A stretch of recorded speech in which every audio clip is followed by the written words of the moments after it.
Welcome to the Black Mass. We've been hoping you'd join us tonight. There's plenty of room in our establishment for everyone. I see that most of you are standing in the outer darkness, along the walls, in the corners. Well and good. But our inner circle, our chain of empathy, is not yet complete. 12 is such an even number. We need just one more. Won't someone volunteer? Come on. It's only in spirit.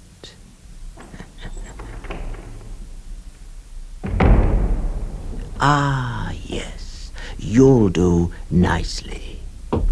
Right here, on my left. Now, we're all set. Tonight, a tale about a common household pest in a very pestilent household. The events were related to us by an old gentleman picked up in a London street near Holborn. He seemed to have suffered a fall, and as he lay close to death, he couldn't get the story out of his mind. Listen now as our gentleman lives Anthony Vercoe's adventure of the flies one last time.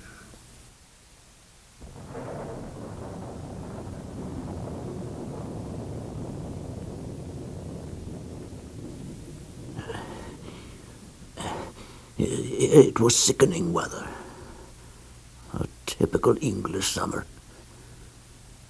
All day long, the rain had pattered on the rooftops and poured in a gurgling stream into the street gutters of the city.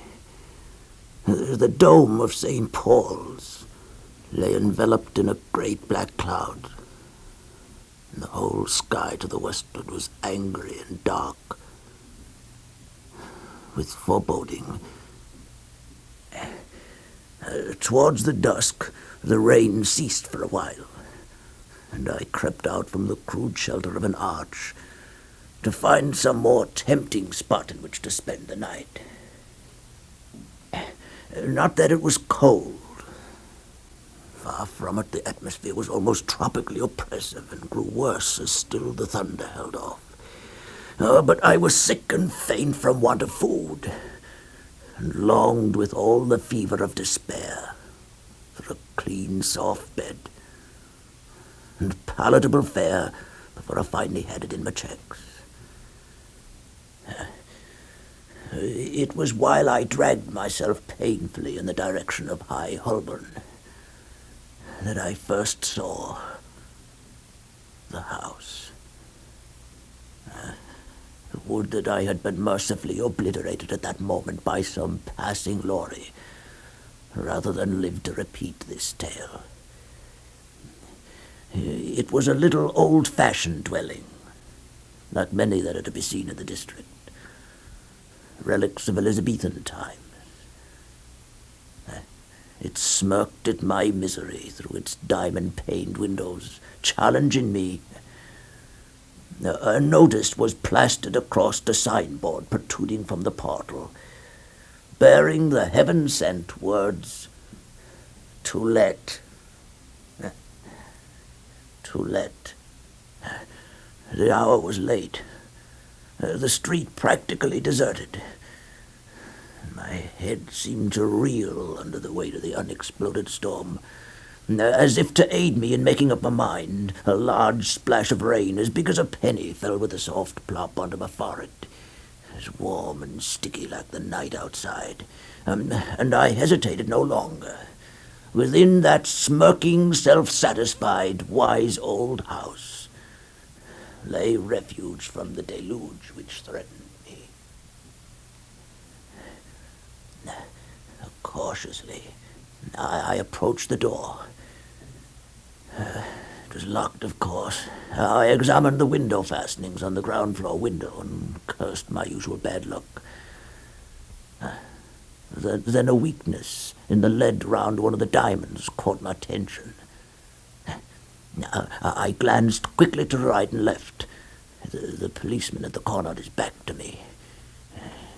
Two couples hurried by. Another quick look. I was unobserved. A tinkle of breaking glass, a thrust of the arm, a turn of the wrist, and the window was open. Open. And beckoning. I scrabbled with my hands on the window ledge and painfully drew myself up. The effort cost me what little strength I had left. But at last I lay, exhausted, though triumphant, inside. I don't know how long I remained there, gasping on the floor, my heart hammering in my breast, my temples knocking. It may have been an hour, or only a few moments. Maybe I fainted. Remember, I had had no food for 3 days. But at last I rose, closed the window again to avoid suspicion, and felt in my pockets for an odd match. I struck it. Then, at what its light revealed, I nearly dropped it. The room was furnished, splendidly furnished, in a style 3 centuries old. A 7-fold candelabra gleamed metallic on the mantel, and I hurriedly applied my wavering match to it that I might see better. I held my hand over the flame, thinking that my weakness was playing tricks with me. But no, it was true. I, a hungry, homeless vagabond, had found sanctuary in a home beyond my wildest dreams. An antiquary's paradise. Carrying my candelabra, I advanced to the door. Then on the threshold I halted. A sudden fear had shaken me. The house I had seen from outside had looked bare and empty. There had been that to let sign to confirm its appearance. This house, on the contrary, was comfortably, even sumptuously furnished, and it had the feel of a house that is lived in. Suppose I had made a mistake. Suppose in my feeble and overwrought state I had broken into the wrong house. I could expect little mercy at the hands of the occupants.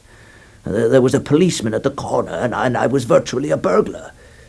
I realized how tame my excuses would sound as they hauled me off with them to the station. Prison, yeah, there was always shelter there. But my old pride had always forbidden me to avail myself of it. Pride. Pride in my condition. And then I first heard it. It seemed to come from within my brain, low-pitched, buzzing. And I began to wonder what new trick my failing strength was playing me. But the sound droned on, sometimes increasing, sometimes decreasing. I became conscious that the room was growing warmer. I swayed a little and stretched out my hand to the door. It opened easily, and a moment later I stood in the hall.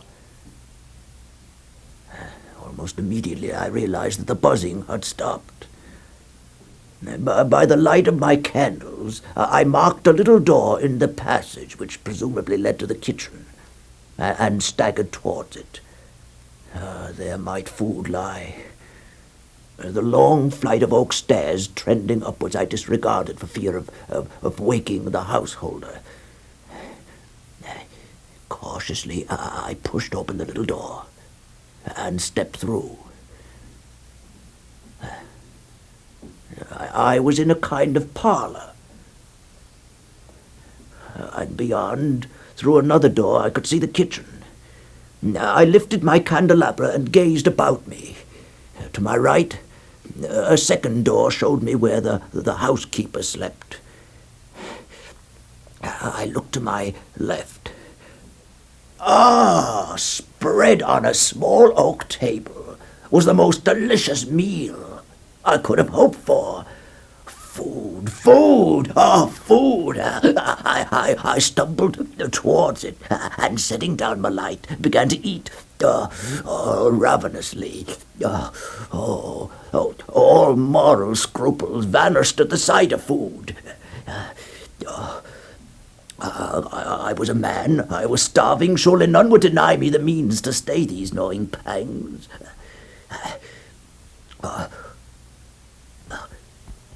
And then it came again. A low, continuous buzzing. But not in my head this time. My head was clear. The sound seemed to come from the housekeeper's room. I filled my mouth and approaching the door, bent my head to the crack. It's a buzzing. Yes, unmistakably it came from within. I put my eye to the keyhole. But the room was in darkness. A queer temptation came to me to trace this sound to its source. And at risk of waking anyone who might be sleeping inside, I placed my hand on the knob and cautiously turned it. Almost immediately the sound of buzzing stopped. Slowly, very slowly, I opened the door and peeped inside.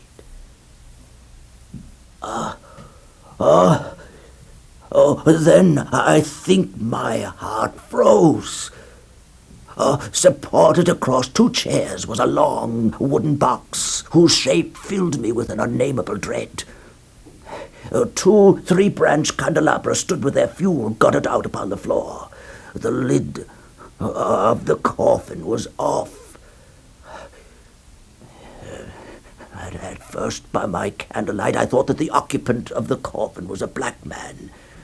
Then, as I peered, horror-stricken by my gruesome discovery, the ghastly buzzing recommenced. It seemed as though a veil was plucked simultaneously from the corpse's face, leaving what had been mercifully hidden bare in all its festering corruption to my revolted gaze. I stepped backward toward the door, shutting my eyes to the white baldness of that putrefying thing in the coffin, while I held my breath to withstand the stench that arose from it. Then something got in the way of my foot and I stumbled. The doorknob flew out of my hand and I heard the door slam behind me. Then the next instant I was battling frenziedly with the monstrous, droning, buzzing cloud of blowflies which had been feasting on the corpse. Madly I beat at them with my fists. The whole room seemed alive with little hairy legs, with tiny sticky feet trying to settle in my skin. And all the time they kept up that hideous buzzing sound as they beat furiously with their wings on the fetid atmosphere. One of them larger than the rest, to judge by its weight, settled on my lip and sought to insert its leprous body into my mouth. The thought of the thing that had just been feasting on flashed into my mind, nauseating me. I struck savagely at it with my bare hand. I felt its huge fat body squelch in my cheek and drop. Somehow I gained the door and opened it. I had dropped my candelabra in my panic, and now, panting and sweating with fear, I half crawled, half rolled into the parlor. As I heard the door of the bedroom slam to after me, I breathed a prayer of relief for my escape. There had been something unnatural in the behavior of those flies. Something almost wickedly intelligent in the way they had attacked me. Their assault had the appearance of being carefully organized by a superior brain, by the mind of some great leader or general. Deprived of my light, I groped in the darkness for the little door which led into the hall. My fingers closed on the knob and turned it round and round it went, meeting with no resistance from the lock.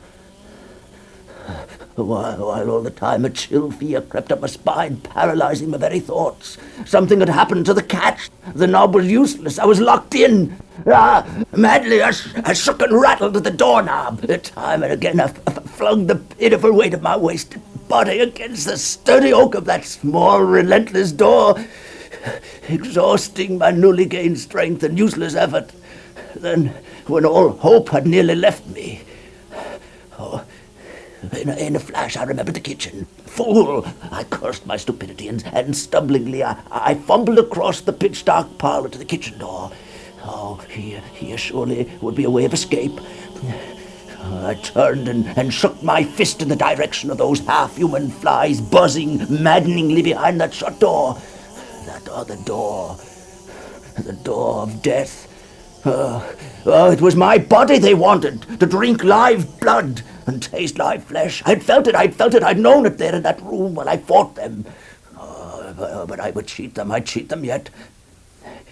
I staggered across the threshold into the kitchen and made my way to the back door.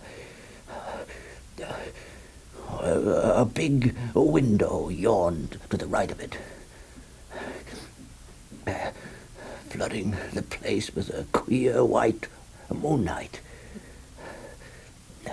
I tried the latch.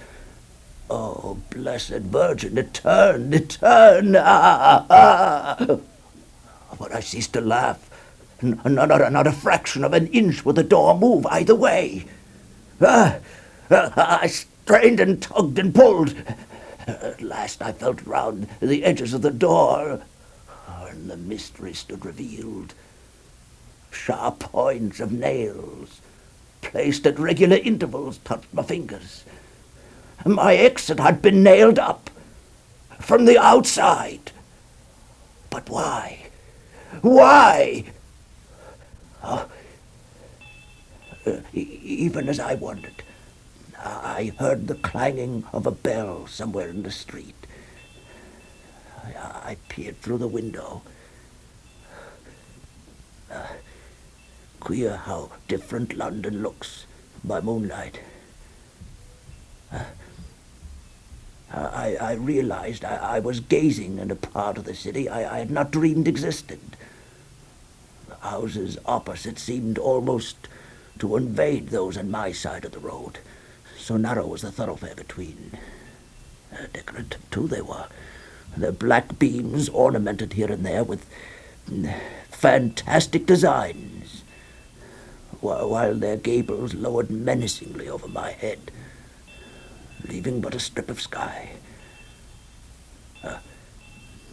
Again that bell, nearer this time, and with it I could fancy I heard the scrape and bump of heavy wheels over the cobbles. And a voice was calling something, hoarse, melancholy voice. But the words eluded me. Who could be selling things in Holborn at this time of night? But at least he might render me assistance if only I could attract his attention. I clambered on to a table which stood by the window and looked down. Here the street was on a lower level than in the front of the house. To jump would be difficult, even dangerous. The cart, for cart it was, rolled into view, drawn by a great black horse. A man was leading it, and occasionally shouting his melancholy cry, while behind him on the cart itself another man was sitting, queerly silent, his whole attitude indicative of the deepest despair. There was a lantern on the table beside me, and finding another match, I lit it, moving it slowly from side to side in front of the window. Soon they would see it, would stop their cart below me, and let me jump to the clean comfort of the open street. Or anything rather than stay another moment in the evil silence of this uncanny house. He had seen me. He was looking up at the window. What was that he was calling? I smiled and nodded, beckoning him nearer. Now his words came clearer. Bring out your dead. Bring out your dead. He pointed to the back of his great ponderous cart. It was full, heaped high with what? Shuddering, I saw that the tangled, torturous mass in the back of the cart was human freight, and as a shaft of moonlight fell for an instant across them, that some were not dead. Yet, scarce understanding even then what it meant, I looked across at the darkened doorways of the houses opposite and gasped. Each door was marked with a large cross. The cross of despair. The cross of humanity. The cross of the plague. The cart rumbled on, and I let it go. I was dazed with the meaning of it all. Had I stepped back through 300 years when I broke through the window of the house in Holborn? Had I died outside when I lay under the arch in the pouring rain? And could this be my hell?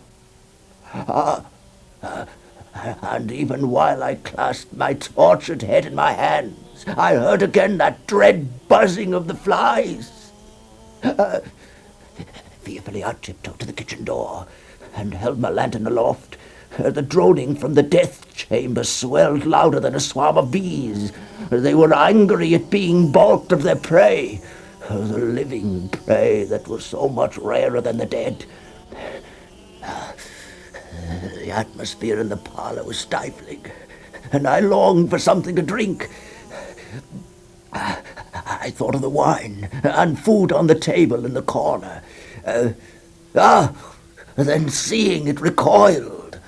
Had I really eaten that writhing mass of great white worms? Or had the food putrefied during the few minutes I had been out of the room?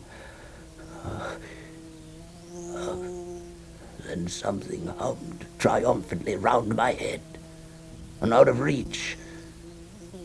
I turned and stared, hypnotized at what I saw. Watching me from its perch on a piece of rotten meat on the table was an enormous fat blowfly. There seemed to be something malevolent about its very immovability, and as I looked it was joined by another and yet another, and now the buzzing became apparent within the parlor itself. I turned my head and stared at the bedroom door. From under a crack in the bottom of the door came an endless wriggling stream of fat black bodies as big as nutmegs. One by one they spread their wings and hummed clumsily up to the table, where they settled and fixed me, a motionless dark mass behind the three leaders. The noise of the buzzing filled the thick atmosphere of the room, and into it crept a new note, almost of exultation, a fiendish delight at the way they had outwitted me. They formed up in companies, awaiting the signal to charge, while I could only stare, held spellbound by their uncanny discipline. For a moment there was a complete stillness, as the last of them joined the watching army.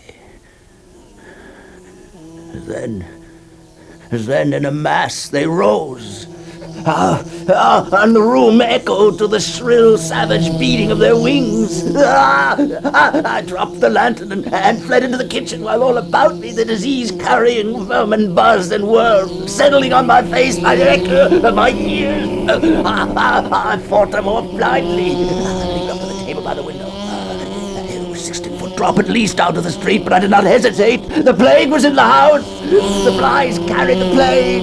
The food I had eaten had been infected. I could feel a lump on my arm, and a curious feeling of nausea overcame me. With my bare arm, I smashed the glass of the window, tearing and beating down the ledge between the panes like a maniac. Though I had the dread scourge, I cheat the buzzing pest. They might feast on my body, but never whilst I drew breath. Then I crashed headlong down into the street. Bring out your dead! Bring out your dead!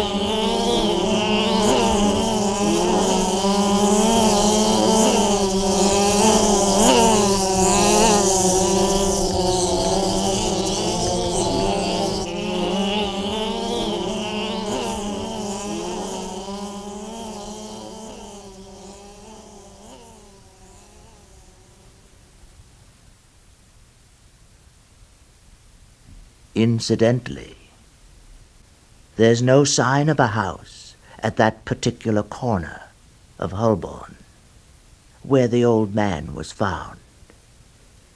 But the road there does cross the site of one of the many pits which harbor the bodies of the victims who died as a result of the Great Plague.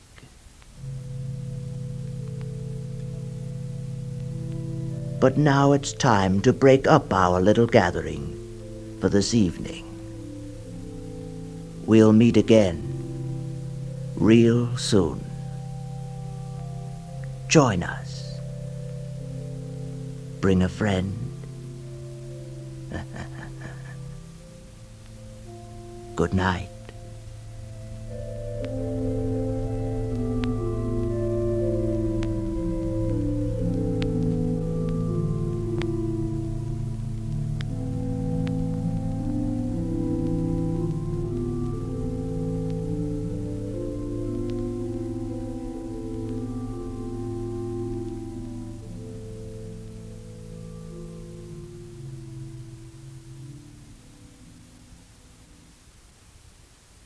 You've been listening to The Black Mass.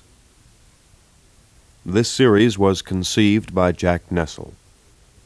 The sound effects for Anthony Virco's story, The Flies, and the technical production for this broadcast were created by Fred Seiden. The part of the old gentleman and his insect friends were performed by your host of The Black Mass, Eric Bauersfeld. This program was recorded at the studios of KPFA in Berkeley.